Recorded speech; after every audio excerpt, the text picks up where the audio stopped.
Need to get this out of my system. When I was 10, Jesuits in the elite school I attended with a scholarship introduced me to what I could only describe as a demonic child. Gigantism, autistic gait, and yellow eyes, named Francesca.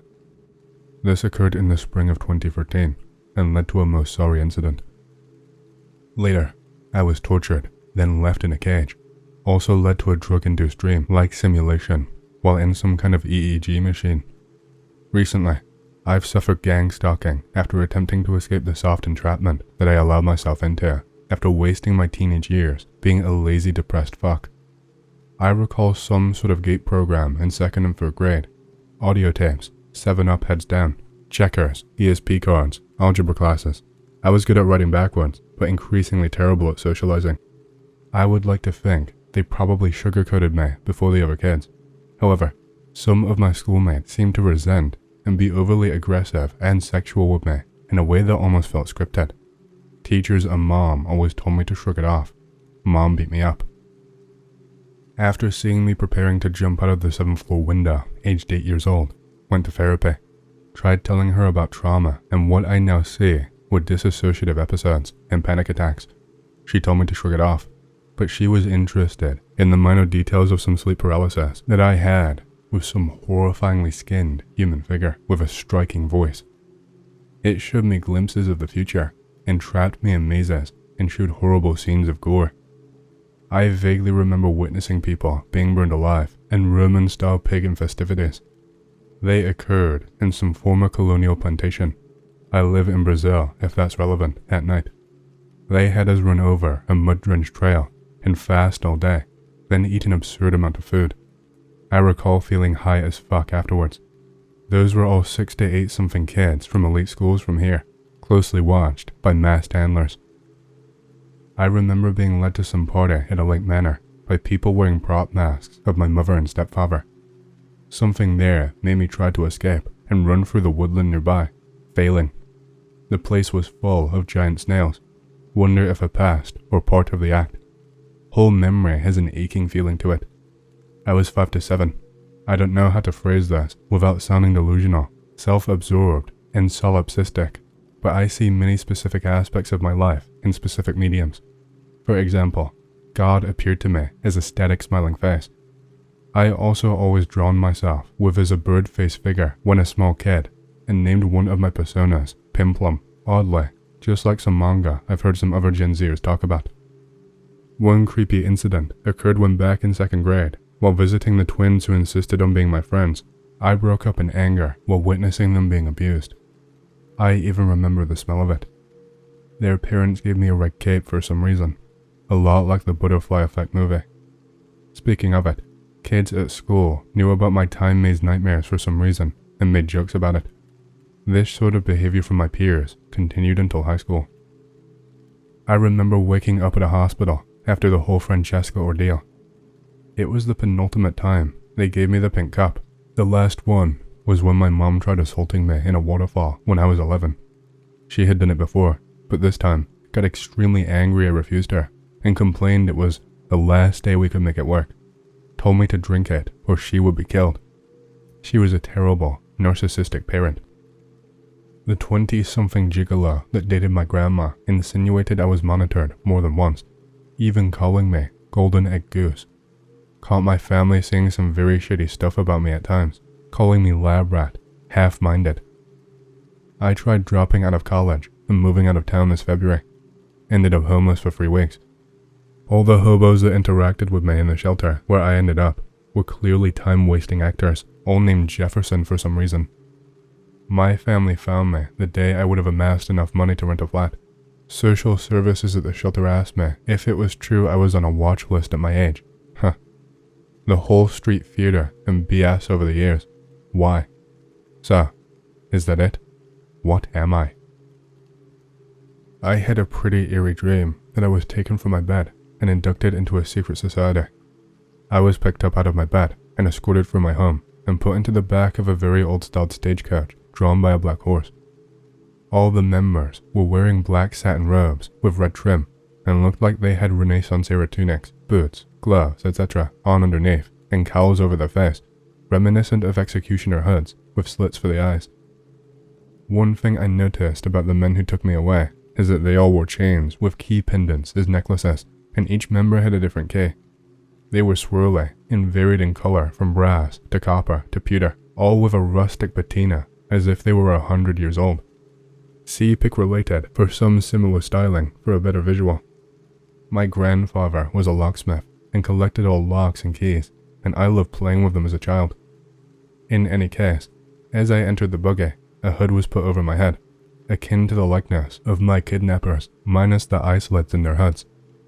I felt the bumps of cobblestone beneath the wooden wheels as the horse trotted along the streets during twilight hours. Before I knew it, I was removed from the coach, stumbling due to being unable to see, and was pushed to a cave in the side of a mountain. The cave had a large wooden door, similar to what would be seen in a medieval dungeon. It was made of a very thick, hard, dark wood, and had brass linings weathered with a heavy patina. It was obviously something of great quality, and clearly hid something greater than just a cave. The entrance was opened with an audible creak, which echoed throughout the forest, and the dim light of the moon shone just enough for me to see another door behind the first, but this one looked modern. It was metallic in structure, a port that would have been the envy among commercial bankers and vault keepers. Two of the hooded men forced the heavy door open, and I was rushed into a monolithic room, skillfully carved from the mountainside. No words, and there had been very little speech during the entirety of my journey.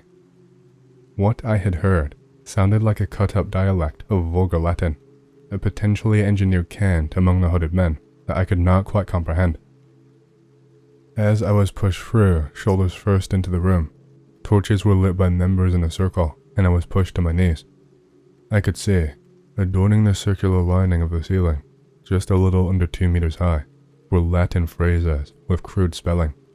Clavis aurea was one that stuck out, which I assume was a rough variant of the classical Latin, clavis aurea, literally translating to golden key, but the context is applied to the discovery of hidden and or mysterious meanings in texts, especially those of a theological, philosophical, or alchemical stock. The largest lettering consisted of raised stone text reading Fraternitum Clavicaris, obviously a cognate of Brotherhood of Key/Locksmiths. I had not taken Latin in years, but this is some rudimentary stuff. Anyway, a wooden box was placed in front of me, and on it were numerous brass nuggets attached to small metal posts to act as pivot points for the pieces to spin. As they spun, others would spin as well if they were attached, and only spinning them in the proper sequence would solve the strange puzzle I was given. Solve, a stern voice spoke up from behind a mask. I looked at the box and looked around at everyone else. I was in awe at what was going on, until I heard the crackling of the deep speech once more, but this time louder and more angry. Solve, solve. I could feel my heartbeat racing as I looked down at the box presented to me. I started to flip pieces until I found the proper algorithm. It did not take long, and it was common sense once you figured it out. I wish I could draw a picture of it, because I had never seen anything like it. As I solved it, the pieces fell into the box, the top unhinged, and a key, similar to those worn around the necks of everyone around me, lay alone in the box. Take, I was instructed, this time in a less abrasive manner. Just as I had wrapped my fingers around the key, with the swish of two ropes, two members of the Brotherhood had grabbed each of my arms and pulled me to my feet. The seemingly head figure stood before me and pulled off his mask. His face reminded me of my grandfather from when he was alive, but with a few minor differences. Maybe my brain was trying to recreate his image, but struggled since it had been well over 10 years since he died. Continuing to speak in short, choppy commands, he asked me, strugglingly so, if I would partake in apprenticeship. Of course, I obliged, partly out of curiosity, and partly out of fear of what these strange men in cloaks would do to me if I declined. Just as quickly as I was brought into this strange place, I was removed. We returned outside, where I was cloaked in what reminded me of burlap dyed black. My attire given to me from an old oaken wardrobe from within our tomb consisted of a tunic, mask, pants, and sandals made of the same ropey, hemp-like material. I was now in new garb, and was quickly instructed to follow two of the unnamed men into the woods towards a trail that was unfamiliar to me, despite the fact that the scenery looked identical to the region in which I currently reside. I stuck close as we crept through the tree line by the light of the moon and watched a large SUV drive by. It seemed to stop at a small shack, and men clad in suits and Freemason aprons stepped out and into the small building, dimly lit with red lamps. I was instructed to follow as we bounded past the trail near the vicinity of the structure. I remember hearing someone shout something about a supreme order before one of the men got underneath the vehicle parked outside, engaged in an activity of which I was not a part. As we sat motionless, within earshot, yet still outside of the visual spectrum of the men in the outpost, I was able to hear the fearful questioning of children, asking when they would be allowed to leave. This went on for what felt like a long time, until whatever weird ritual was completed, and the men returned to their vehicle, which was parked next to a ravine by the mountain, roughly 30 to 40 meters above a creek bed. The car started, sputtered, and moved forward towards a nearly 90-degree curve, but it wasn't steering, nor was it stopping. The speed picked up as the vehicle disappeared into the night. Yet, the sounds of it rolling over multiple times drowned out the faint screaming from the men trapped inside. The last associate who stood with me pointed towards them. I instinctively traversed in the direction of the crash and slowly climbed my way down the mountain diagonally. It was very steep, and I could see the lifeless bodies of the men sitting in the SUV. I had to make sure they were dead, and then made my way back to the building. As I approached along the side of the same tree line near the road we had walked before, my partner was leading 3 children, presumably recaptured from the building from earlier, towards the same wagon which had taken me from my home only moments before. They were rushed in and sent off with 2 of our own members into the night, but seemed happy to see such creepy men in strange robes. Everything after that is mostly a blur. Secret Society Dream. I've been debating for a while if I should share this, and maybe it's a bad idea if I do. It's always left me with a feeling that I shouldn't, but it left such an impression on me that I had to share it here to see if anyone else has experienced something similar. So the story I'm about to tell is 100% a dream I had, told to the best of my ability. Obviously, it's hard to remember all the details, but I remember this one better than most, and it has stayed with me longer than any other dream. The dream started in a dark, dimly lit nightclub. Dark-colored chairs and tables, people talking to one another, and dressed in dark colors, and dressed well. A waitress approaches me, and I'm suddenly a bit interested because she is beautiful and alluring. She leans towards me and quickly draws a symbol on my forehead, quickly, by tracing with her finger. Instantly, there is like a pop and an awakening of something like an inner eye. She makes a comment to the effect of, "Enjoy your one night." Before my eyes, almost like a heads-up display, a menu and a sort of floor map appears on the basement of this building. I'm not exactly sure how I knew, but it was implied that there was access to anything that you wanted in here, the worst things you could possibly think of. It also made clear that if you had interest in employment, that it would also be available. An elevator door opens behind me, and I get in, and it takes me down. From this point on, I'm not exactly sure of the order in which I see things, but I will do my best. I enter what looks like a government or expensive office building. It has a dark and polished look to it. Lots of polished marble or granite, metal and glass. I see a room filled with office cubicles with about 100 plus people working on computers. Somehow it's explained to me that they are looking for creative individuals for some unknown purpose in this department. The underground building is large and hard to navigate. I sort of wander around the building, looking around. Going up and down the floors of this I don't remember much. One room I found was probably related to the illegal material that was offered. It was like a small library with a stack of DVDs which had different descriptions. The DVDs were disguised as random unassuming movies, perhaps to disguise their contents if they were checked out. This didn't interest me, because that's not my thing, and I did not touch or grab any of the contents of the library. There were other men milling around this room, and I sort of got a vibe that this room was a test. When you gain access to the building, are you simply drawn in by the simple prize, or do you think the greater prize of employment was the vibe that I got the longer I was in the underground building?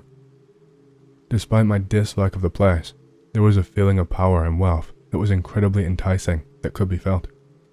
In one main lobby, there was an ATM where it seemed as though anyone could check their bank balance, and again, it was heavily implied that working for this society would net even the lowest worker with tens of thousands of dollars a day or week deposited right into their bank account, and you could see it here. Now, from here, there is a massive jump in my recollection. I don't remember anything up to here. My memory just jumps to this next point. I find myself in a small dark room, almost like the interrogation room in a police station. I'm in the room with a young woman, probably aged about 18 to 20. Somehow, it is my job to restrain or control her. At one point, she breaks free and starts to thrash and attack me. In the scuffle, I end up killing her. I am not a violent person in real life, and I could never see myself killing anyone, for the record. After the scenario plays out, it seems as though our time at this place is over, and we are being led out down a dark forest path out of the facility. I walk with a group of other people, and we walk without feeling any emotion or any feelings, as though we are assassins. As we walk down the path, we see the dead bodies of a few women, but not one of us are fazed by it or show any reaction. After that, I woke up. It's been about a month, and I still have not been able to shake the things I've seen. It's hard to forget the feeling of power and wealth that I saw. There is a bit of inner conflict inside of me after the dream. On one half, I'm a person who wants to help people and never want to hurt people if I can avoid it. At the same time, the allure and desire to be a part of something so powerful was a constant thought for at least a week. I have never had any dreams like this before, and after a month, I've never dreamed of it again. It makes me wonder if it was real, and maybe a simulation or test to find potential candidates to join or work for them. Maybe there was a test, and I felt some portion of it, for better or for worse. It's of course very possible that this is just a random dream. I'm curious if anyone else has had similar dreams where they were granted access to this building, and what was their experience if they did. A few years ago, I worked for a private security company. My husband worked there for years and encouraged me to join him as a security officer for seasonal work. His mother also worked at this company, so it was almost natural for me to hop on as well. I was hired on the spot based on my family's good standing with them, which concerned me, but I can at least say that I was a good fit for them in the end. Regardless, if you showed up and did your job, which included walking around, maintaining the peace, documenting any safety concerns, staying awake on shift, the boss was happy. Security was not my normal job. I'm a school bus driver, so as a 31-year-old adult, I follow a student schedule, which is awesome. That means that I get weekends paid, holiday breaks, and summer vacation. My occupation keeps stress levels to a minimum, and it feels nice to have the option to work or stay home between June and July. So, this year in particular, just after the 4th of July, a head supervisor encouraged me to take on the role of security dispatch. The previous summer I spent guarding a seasonal spot at a gated marina. I am not entirely sure why I felt so confident in my ability. Was it how I carried myself, my attention to detail, or how I once worked alongside park rangers when a storm caused a bird to drift away? This was somewhat of a big deal, given this was a major role. As dispatch, I would be responsible for deploying officers, answering phone calls, monitoring CCTVs from an apartment complex that we were contracted with, and most importantly, responding to emergencies, including cooperating with police. I was also expected to document everything in a nightly log. Competency and the ability to work under stress was a must. This was certainly not like the previous year, overlooking a beautiful lake, checking IDs, and making sure drunk patrons did not fall into the water. I can happily report, with only 3 nerve-wracking nights training under someone, I did my job as dispatch well. I was finally showing customer service and computer skills at a job that did not require a college degree. There were times where I needed to help a supervisor by calling the police for an emergency. I am fairly sure I was involved in helping save a woman from getting attacked in a park at 3 a.m., but that was not the night that utterly shook me. We had a new hire at the same marina that I worked the previous year. Let's call him Ben. As dispatch, one of my other dudes was to call in and check on every officer at every location once an hour. Normally, this involved radios, but the man did not have one. Instead, I had to call him. He seemed nice, and with it, he was already doing great, as so many new hires quit after day one, so we had that going for him. During one routine hourly check, I told him my personal experience. I told him how beautiful the sunrises were, not to mention how spiders and raccoons dominated the place, so carrying a broom was a must. He laughed and agreed with me, thanking me for the advice using a broom, and we hung up. About half an hour later, around 1:30 a.m., Ben called me, sounding panicked, and was unsure of how to tell me what had just happened. He seemed nervous that I was going to laugh and not believe what he was going to say. After a few gentle words of encouragement, he finally got it out. I saw a woman in the water between the boat and the dock. She is wearing all white, and her head was underwater, and she reached out to me, but I could not help. I was fully awake by that point, and tried pressing him for more details. Ben explained to me how she did not say anything or make a sound, but that it seemed like she was drowning. One misconception about drowning is that someone is crying out for help, but it can be quiet and subtle. That is why lifeguards keep their eyes on everyone in the pool, not just keep an ear out. I'm talking about the sound water makes when someone is splashing in it with their hands all over the place. By the time he knelt down to take her hand, she was already gone in the dark water below, never to be seen again. On the phone he sounded confused and shocked, and so was I. It was possible for drunk girls falling off their boats and into the water there, but Ben did not report anything about hearing a scream or splash of any kind. He was very upset by what he saw, but he seemed to calm down when I did not dismiss his claim. I called the park rangers, and I believe he called the police. It was all we could do, and I reported it in my logs and emailed my supervisor about it so they could investigate further. A few hours passed, and Ben called me again. I asked him some follow-up questions. He stated the police came, but there were no reports about anyone going missing. One of Ben's jobs at the marina was to make sure patrons signed their name, signifying that they were there after hours, but nobody had come around that night. It was like this woman that he saw did not exist. The strangest part was when Ben told me after the police left. He claimed he saw a woman in white standing above the lake water, and that she stood there for a long while before sinking back down into the water and vanishing again without a trace. I wasn't sure what to tell him when he shared his experience with me, other than telling him to stay safe and that he was going to be okay. He told me he was scared, and I honestly probably would have been too. He also quit shortly after this, so there is that. Walking home after work at 2 a.m. No cars on the road. Barely any light at all, except a flickering street lamp ahead of me. See someone walking my direction, but on the other side of the street. He appears to be wearing a long coat, all black clothing, walking with his head down and long hair blocking his face. Get a little nervous, start walking faster. He passes me. I look behind me to see where he went. Not there anymore. Nearly shit myself. Start speed walking. Hear footsteps behind me. Turn around. He is fucking running right at me with his hands pointed toward me. Looks like he had fucking nails for fingers. Run as fast as I've ever run in my life. Get home. Unlock the door in a split second. Turn on all the lights. Lock all the doors. An hour later, you're knocking on my door. Peek out the window. It's fucking him. See him scratch his face with what looked like his nail finger things. Proceeds to rub his fucking bloody face on my door. Walks away. Stares at my house for about a minute, then leaves. Call the cops and tell them about it. Could not sleep for days afterwards. They never found the guy. Your story reminded me of something. It's not that weird, just an odd, unexplained occurrence. Frequent the local library. Been going like once a week for the past 10 years.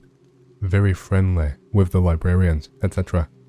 One day, I notice a shopping cart by the entrance. It's loaded with stuff and topped with a blanket, the way a homeless person's belongings sometimes are. Don't see any homeless person around, but figure that's what it is. Whatever, right? But I notice it every time I go to the library. Never a homeless person around. Shopping cart is always in the same spot, off to the side by the front doors, not in anybody's way.